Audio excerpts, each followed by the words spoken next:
Entendez? Aïe.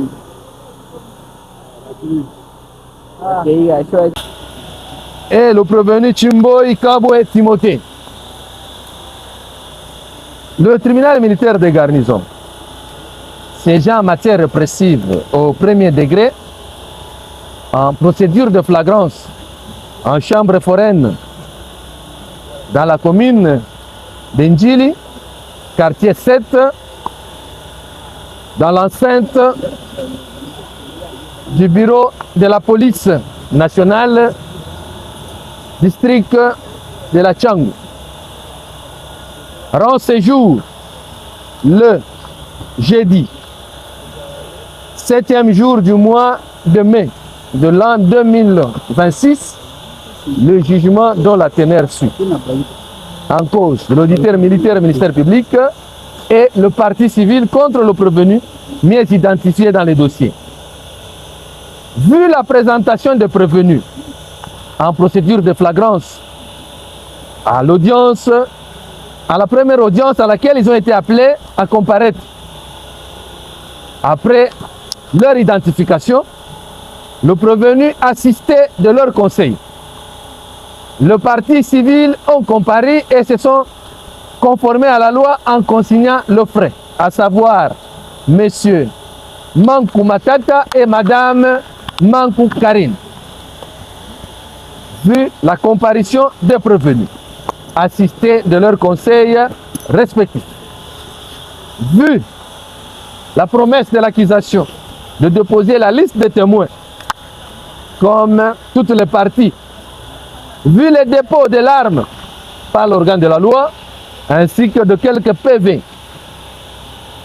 vu l'instruction faite à cette audience et sa remise à l'audience du mardi, à laquelle ont comparé les prévenus, assistés de leur conseil, le parti civil représenté par leur conseil et la constitution de la partie civile Kusinga Kana.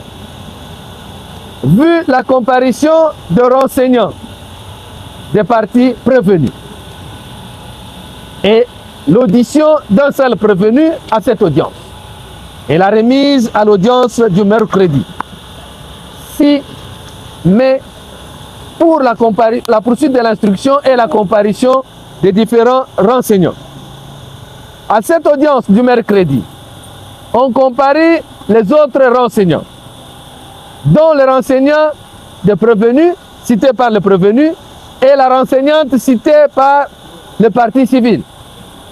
Vu l'instruction faite à cette audience, vu les différentes demandes de la partie civile, des parties prévenues, sollicitant une descente, ainsi que la comparution de personnes qui étaient commis à la sécurité de la partie civile Matata. Le tribunal ayant apprécié et trouvé inopportune la comparution de ces personnes comme la descente de partie du tribunal au lieu des faits. Et l'instruction ayant été clôturée et les parties ont été renvoyées pour conclure à ce jour. À ce jour, à l'appel de la cause, on comparé le prévenu, assisté de leur conseil, et toutes les parties civiles représentées par leur conseil.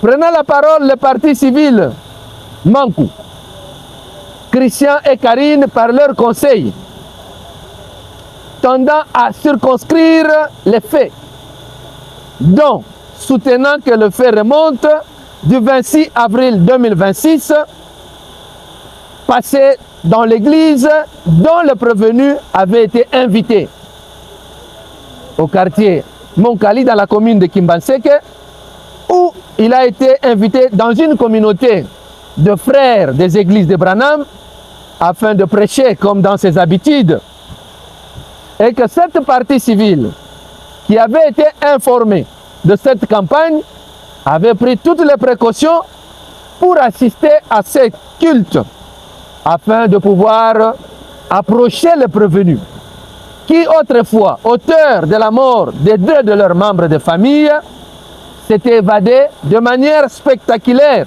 à la prison, plutôt à l'hôpital, dont la partie civile Kusinga se plaint après cette évasion et dont il réclame une réparation du motif qu'il vivait en clandestinité du fait du comportement du prévenu Timothée. Alors que le prévenu Timothée, comparant à l'audience, a soutenu que cette partie lui a facilité l'évasion au motif qu'il lui donnait de petits riens chaque jour, à savoir 20 $, et dont il a même accusé d'avoir perçu 1500 $ pour lui accorder cette occasion de partir. Donc à un certain degré, il soutient ne s'être pas évadé, mais à une autre, il connaît et il confirme s'être évadé. Parce que, prétendant qu'il était dans une confusion, menacé par la famille de la partie civile, considérée comme une famille de prédateurs, qui, d'après la partie prévenue, pour la partie civile, relayant la circonstance à la base de la mort de 2 de leur famille, dont il qualifie le prévenu de charlatan.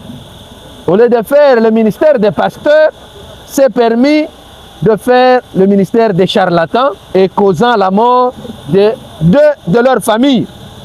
C'est dans cette circonstance que la renseignante Aurélie, accompagnée de 2 policiers, s'était présentée à l'église.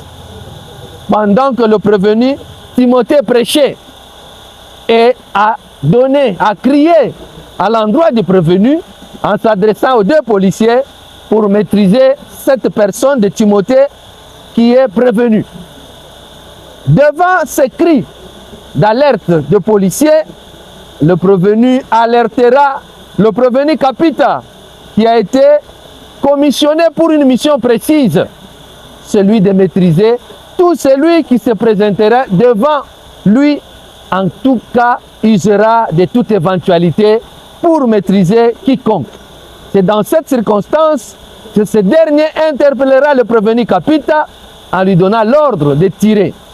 Et ce dernier, sans hésiter, avait tiré 2 coups de balle. Et il ne s'est pas arrêté à ces 2 coups, il en a encore tiré pour menacer la partie civile Matata afin de l'intimider à ne pas avancer vers le prévenu Timothée. Mais fort malheureusement pour lui, comme l'un comme l'autre, la partie civile Matata, qui s'était amenée avec sa suite composée de policiers, ont fini par maîtriser les 2 prévenus, dont le pasteur s'était réfugié dans une petite maisonnette qui se trouve dans la parcelle où était érigé l'hangar pour la prédication. Maîtrisés ces 2, ils ont été véhiculés dans la voiture de la partie civile, prenant la direction de Kinkole, puis revenir vers l'auditorat militaire où ils ont été déposés pour être et répondre des actes. La partie civile Matata, soutenant dans ce moyen devant le tribunal, aux questions de la partie prévenue, dans quelles circonstances il est parvenu à arrêter le prévenu, il a soutenu qu'ayant informé le procureur de la République, qui lui a recommandé, comme c'était dans un cas de flagrance, et surtout comme il y avait un avis de recherche à l'endroit du prévenu Timothée, qui s'était éclipsé dans l'hôpital alors qu'il faisait l'objet de poursuites pour fait de mort d'homme. La partie civile, dans ce moyen, sollicite, sur base de préjudices subis du fait du comportement du prévenu Timothée Chimboy, ainsi que du prévenu Capita, qui, au moyen de l'arme de guerre lui confiée, a usé en tirant des coups de balle qui a créé des traumatismes, dont cette partie se sent être préjudiciée du fait des actes du prévenu Chimboy, qui a ordonné à ses policiers de tirer et à ses policiers qui a tiré en intimidant avec des menaces de mort. Pour cette partie civile, elle sollicite une réparation à la hauteur dont les deux parties civiles manquent. Pour chacune, aux deux prévenus, $6 000 et $6 500 pour tout préjudice confondu. Pour la partie civile Kwisinga, qui soutient avoir été commis à la garde du malade, le prévenu Chimboy, durant 1 mois. Et ce dernier, par une malice, profitant de la distraction de ce dernier qui était commis à la garde, soutenant s'être présenté à la parade pour un contrôle. À son retour, il n'a pas retrouvé la personne dont il était censé garder. Et lorsqu'il a été informé de la présence de ce dernier au niveau des terres jaunes, il a mis tous les moyens en marche afin de rechercher cette personne. Mais malheureusement pour lui, il n'a pas eu la chance de mettre la main sur lui. Il apprendra que ce dernier était déjà maîtrisé par la partie civile qui a usé de tous les moyens possibles parce qu'il était à la recherche de cette dernière personne qui était le prévenu. Et dans ce moyen aussi, il sollicite une réparation au motif qu'il a été préjudicié parce qu'il vivait en clandestinité et sollicite une réparation à la hauteur de $50 000 pour tout préjudice équivalent en francs congolais. Pour la partie prévenue, dans leurs moyens de défense, soutenant que les faits ont été dénaturés par le ministère public, tout comme les parties civiles, à elles de donner la vraie version des faits. Alors que bien avant cette partie civile, l'organe de la loi a soutenu la version de partie civile, en particulier la partie civile Mankou, qui a soutenu qu'en date du 26 avril, lors d'une campagne d'évangélisation, le prévenu avait été interpellé. Mais avant qu'il soit interpellé, ce dernier s'était permis de donner les leaks d'aller acheter les services d'un policier en violation de normes en la matière, moyennant une somme de $60 pour lui permettre d'avoir une sécurité, se reprochant des faits pour lesquels il avait commis, dont il a prétendu être en insécurité. Et l'accusation, s'appuyant sur les différents moyens présentés par la version des faits de partie civile, au motif que c'est cette partie civile qui a eu la chance de maîtriser le prévenu alors qu'il était dans une séance d'évangélisation. Et l'accusation a martelé par la proposition de prévention d'incitation des militaires à l'endroit du prévenu Chimboy, dont il sollicite la condamnation à la hauteur de 20 ans de servitude pénale principale. Et quant au prévenu Kapita, dont il sollicite la condamnation à 10 ans de servitude pénale principale et pour le menace à 1 année, et faisant application de l'article 7, qui soit condamné à une seule peine, à savoir 10 ans de servitude pénale. Dans leur version des faits, la défense des prévenus soutient que c'est un procès de vengeance, car le prévenu Timothée, étant un serviteur de Dieu qui a toujours fait des miracles, dont la partie civile avait amené l'un des leurs qui avait touché au fétiche et dont le fétiche par elle en a fait mal usage, l'a mené à une folie.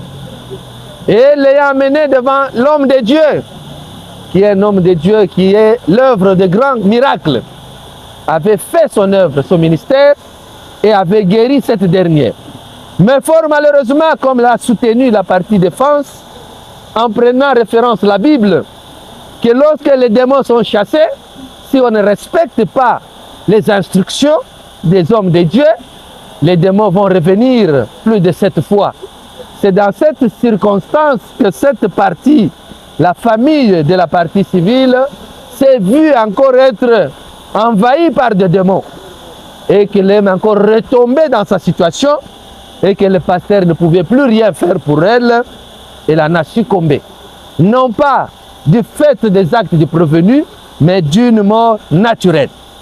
Et dans leur version, soutenant qu'alors que l'homme de Dieu était en train de remplir son ministère, ce dernier s'est vu être envahi par cette bande de gangsters à la tête de l'excellence qui s'est présentée en envoyant son éclaireur, la dame Aurélie, qui a fait éruption dans l'église en s'attaquant au pasteur et dont il y a eu crépitement de balles. Alors que le prévenu Capita, qui a été commis à la garde du prévenu pasteur, ne pouvait rien faire car il était déjà maîtrisé. Et c'est dans cette circonstance maîtrisée, et ce sont ces derniers qui ont tiré des coups de balle. Et chacune des parties ayant fait allusion aux différents renseignants qui ont défilé. Donc pour les parties prévenues, les renseignants ont été clairs. Ce sont les gangsters sous la conduite de l'excellence partie civile qui ont créé des troubles en profanant même l'église qui doit faire l'objet de poursuites parce qu'ils ont péché contre la loi de la nature et contre Dieu. Et ils sollicitent, en voyant même le prévenu devant le tribunal avec sa Bible à main, prenant Dieu à témoin pour dire qu'il est innocent et que tous les faits lui reprochés ne sont pas fondés.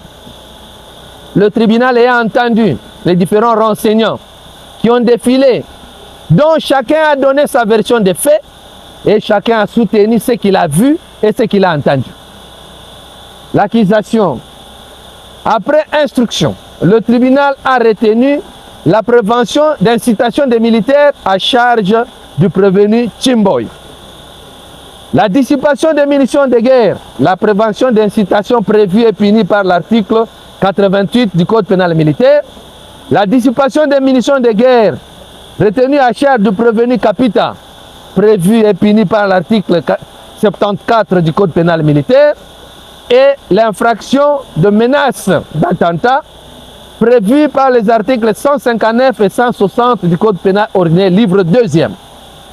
Le tribunal ayant instruit aux différentes audiences et a entendu le prévenu dans leurs moyens tendant à tout rejeter en bloc, soutenant n'avoir jamais donné aucun ordre au prévenu Capita pour tirer, s'appuyant sur les dépositions des différents renseignants et jurant même avec le prévenu Capita qui soutient avoir été maîtrisé comme une femme, n'étant même pas en mesure de pouvoir même lever les pieds ou la main, même tenir son arme. Et dans cette circonstance, après être désarmés, ce sont les gangs de la partie civile Matata qui ont fait usage des armes et les ayant soumis à une torture sans précédent. L'accusation a soutenu que le prévenu Timothée s'est retrouvé dans une situation dont les antécédents parurent reconnus avec la partie Matata d'avoir été en procès devant le parquet de grande instance et dont la partie prévenue soutient que l'affaire est déjà devant le tribunal de grande instance, mais dont le numéro RP n'a pas été produit par la partie prévenue, mais la partie civile ayant promis sans avoir produit, à savoir Maître Ndele, qui avait même un numéro RMP dont le tribunal était déjà saisi. L'accusation a soutenu que le prévenu, après s'être évadé de l'hôpital, a vécu dans la nature et que plus de 6 mois passés, il se retrouvait dans le même quartier dont il prétendait ne pas connaître, alors qu'à une des audiences, il a reconnu qu'il avait son église dans le même quartier et que cette église avait fait l'objet de destruction et de fermeture. Et que cette partie civile prévenue a même confirmé au tribunal que cette église a été réouverte. Et que le prévenu, qui a été l'objet d'un dossier pour des faits non faisant l'objet du dossier présent, a été arrêté par cette partie civile dans une procédure dont il soutient qu'il y avait un avis de recherche et que suite au crépitement de coups de balle, cette partie s'est saisie dans une procédure de flagrance. Version soutenue par l'accusation, conformément à la loi, que lorsqu'il y a flagrance, toute personne peut arrêter et déférer devant l'autorité. Et cela a été fait par cette partie civile qui, après avoir déjà déféré devant l'officier du ministère public, qui a décidé de le présenter en procédure de flagrance dont ils sont en train de répondre à ce jour. Le tribunal constate que réellement, il y a eu un dossier entre les deux parties et qu'en date du 26 avril 2026, entre 14h et 15h, alors que le prévenu Timboy était en train de prêcher, la renseignante Ornella s'était présentée devant cette église avec deux policiers en tenue civile, leur montrant la personne qui faisait l'objet d'un dossier précédent avec eux dont il y a eu mort dans la famille. Face à cette présence inattendue, le prévenu Timboy s'étant adressé au policier qui lui a été commis pour sa sécurité. C'est dans cette circonstance que le policier, qui n'avait qu'autre mission, avoir été instruit pour sécuriser à tout prix le prévenu, ne pouvait qu'agir comme un agent averti. Et c'est dans cette circonstance qu'il y a eu usage de l'arme lui donnée par sa hiérarchie afin de pouvoir protéger le prévenu Timothée qui était dans une situation de désarroi face à la présence policière qui le recherchait depuis un temps pour s'être évadé dans une procédure qui était devant le parquet. C'est dans cette circonstance que le prévenu avait eu à faire usage en tirant des coups de balle. Les policiers, à la suite de la partie civile, comme tout policier averti, ne pouvaient qu'aussi user de techniques par eux apprises. C'est dans cette circonstance qu'il y a eu des coups de balle tirés. Et dans cette confusion de coups de balle, il y a eu des balles tirées de part et d'autre. Et par le prévenu, Capita qui était commis à la garde du prévenu, et le prévenu, les policiers qui devraient maîtriser ce dernier. Et c'est dans cette circonstance que les deux ont été maîtrisés. Le prévenu Timboy, poursuivi pour incitation, pour avoir, dont la genèse du comportement de Timboy se justifie, dont il a soutenu qu'il s'est tenté en insécurité. Raison qu'il est allé solliciter une assistance en policier pour sa sécurité. Chose qui était déjà acte préparatoire pour sa sécurité en violation de la procédure. Par son comportement précédent, en allant prendre moyennant versement de $60 commandant pour avoir un policier d'ensuite qui conçut des actes préparatoires à l'incitation. Et au moment des faits, ce ayant donné l'ordre au policier de tirer, le policier, sans avoir mesuré la grandeur des actes qu'il posait, a obéi aveuglément en tirant des coups de balle, tomba sur le coup de la dissipation des munitions, alors qu'il était en face de personnes non armées, selon la version des différents renseignants, ceux-là qui s'étaient présentés avec la fille Ornella, des policiers en tenue civile sans armes. Ces derniers, en tirant des coups de balle, tombent sous le coup de la dissipation des munitions de guerre. Et dans les mêmes circonstances, ces derniers se trouvant face à une personne en tenue civile qui se présente devant lui comme une autorité, ce dernier s'étant dit, sans le connaître, il a tenté de le maîtriser en tirant en l'air. Ces coups de balle tirés par lui, que l'accusation a considérés comme des menaces, dont le tribunal trouve qu'il y a lieu de considérer que le prévenu n'a pas tiré dans le sens de menacer ces derniers, mais il avait tiré dans le sens de disperser les personnes qu'il a considérées comme des personnes étrangères. Et par conséquent, le tribunal estime ne pas retenir cette infraction de menace à l'endroit de personnes de la partie civile au motif que la balle par lui tirée n'était pas pour menacer, mais c'était pour protéger la personne qu'il a engagée dans cette circonstance pour couvrir son comportement. Pour ce, le tribunal dira non établir cette infraction de menace, mais le retiendra uniquement à l'infraction de dissipation des munitions de guerre. Retiendra aussi le prévenu Chimboy à l'infraction de citation des militaires à commettre l'exact contraire au devoir et à la discipline, en ordonnant à un policier de tirer. Et les actes par lui posés constituent l'incitation des militaires, dont le tribunal le retiendra sous le coup de cette infraction. Le tribunal le fera bénéficier tous les deux des circonstances atténuantes au regard de leur qualité de délinquants primaires, absence d'antécédents judiciaires, et le tiendra dans cet état. Statuant sur les actions civiles, le tribunal constate qu'il y a constitution des partis civils dont les sueurs Mankou Matata, la dame Mankou Karine et les sueurs Kwisinga Kana Gédéon. De l'instruction, il a été démontré que les partis civils ont fondé leurs moyens sur les actes de menace dont les prévenus a manifesté à leur endroit. Le menace par le prévenu dont la partie civile a soutenu, le tribunal n'ayant pas retenu le menace.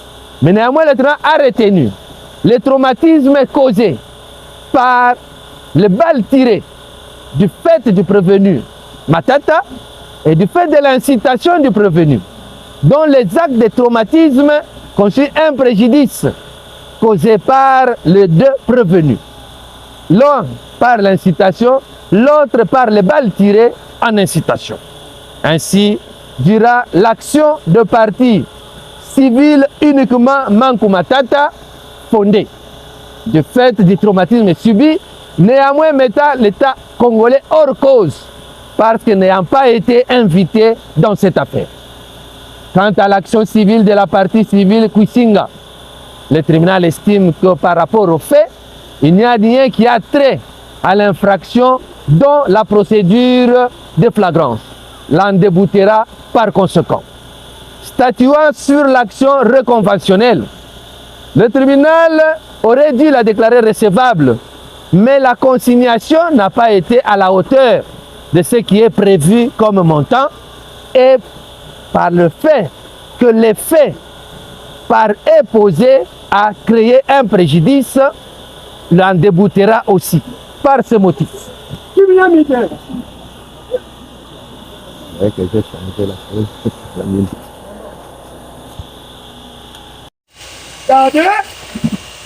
Merci. Par ce motif, le tribunal militaire de garnison de Kinshasa-Njili, statuant contradictoirement, vu la Constitution de la République démocratique du Congo, spécialement les articles 21 et 149, vu le Code judiciaire militaire en ses dispositions pertinentes, vu l'ordonnance loi numéro 78/001 du 24 février 1978 relative à la répression des infractions flagrantes, vu le Code pénal militaire en ses articles 74 et 88, vu le Code pénal ordinaire en ses articles 159 et 160, vu le Code civil congolais en ses articles 258 et 260, vu la loi organique numéro 13/011-B relative à l'organisation, fonctionnement et compétences des juridictions de l'ordre judiciaire, vu l'ordonnance d'organisation judiciaire portant nomination des magistrats militaires du siège, vu le dossier de la cause instruit en procédure de flagrance opposant le parti civil au prévenu AP deuxième classe Kapita et Chimboy Kabwe, disant droit à la question de savoir si les faits de prévention, mise à charge des prévenus, instruits en procédure de flagrance, à savoir l'incitation des militaires, la dissipation des munitions de guerre et les menaces sont établis. Le tribunal, à la majorité des voix de ses membres, après vote au scrutin secret, a répondu oui pour l'incitation des militaires à charge du prévenu Chimboy. Répond oui pour l'infraction de dissipation des munitions de guerre à charge du prévenu Kapita. Dit non l'infraction de menace avec armes à charge du prévenu Kapita. À la question de savoir si les prévenus peuvent bénéficier des circonstances atténuantes. Le tribunal, après vote au scrutin secret, à la majorité des voix de ses membres, a répondu par oui. À la question de savoir s'il y a lieu de leur appliquer une sanction pénale, le tribunal, après vote au scrutin secret, a répondu également par oui. Par conséquent, les condamne de la manière comme suit. Condamne le prévenu Chimboy Kabo et Timothée à 10 ans de servitude pénale principale. Le condamne au paiement de frais d'instance d'ordre de 200 000 francs congolais et confirme son arrestation et sa détention. Condamne le prévenu Kapita Tombo à 5 ans de servitude pénale principale pour dissipation des munitions de guerre au paiement de 200 000 francs congolais de frais d'instance, confirme son arrestation et sa détention. Statuant sur l'action civile, dit recevable et fondé uniquement l'action civile mise par la partie civile Mankou Matata. Condamne les deux prévenus au paiement à cette partie, à chacune des parties l'équivalent de 1 000 $, équivalent en francs congolais. Ordonne la restitution de l'arme à la police nationale, étant le propriétaire. Ainsi jugé et prononcé à l'audience publique de séjour, à laquelle ont siégé le major magistrat Jeff Lupulobo Mounioka, président, le lieutenant magistrat Ngalamoulou Mejamar, juge de carrière, le commissaire Mouya, le commissaire principal de police, Mouya Franck, le capitaine Matenda Marc et le commissaire principal de police, Mungaba Cyril, tous juges assesseurs, avec le concours du ministère public, représenté par le lieutenant magistrat Balako Bibiche, subdirecteur militaire de garnison, et l'assistance constante au débat du sous-lieutenant greffier Mujinga. Arme au pied repos. Arme au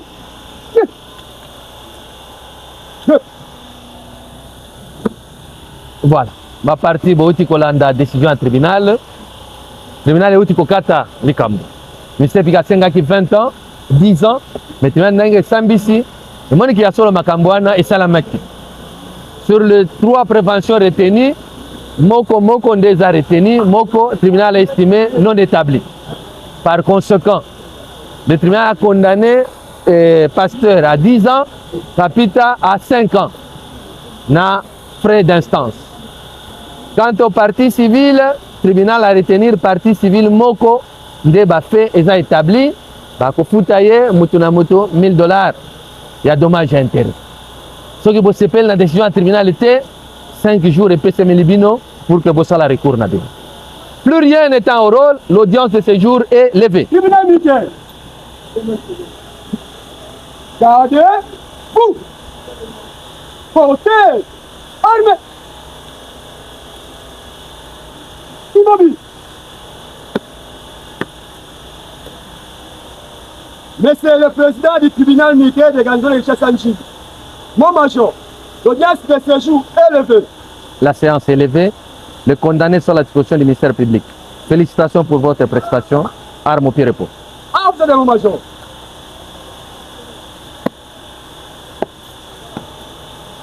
Arme au bon, dossier une souffrance demain. Hein? Demain. Hein? Et ça, bon, on peut y aller directement comme on a dit.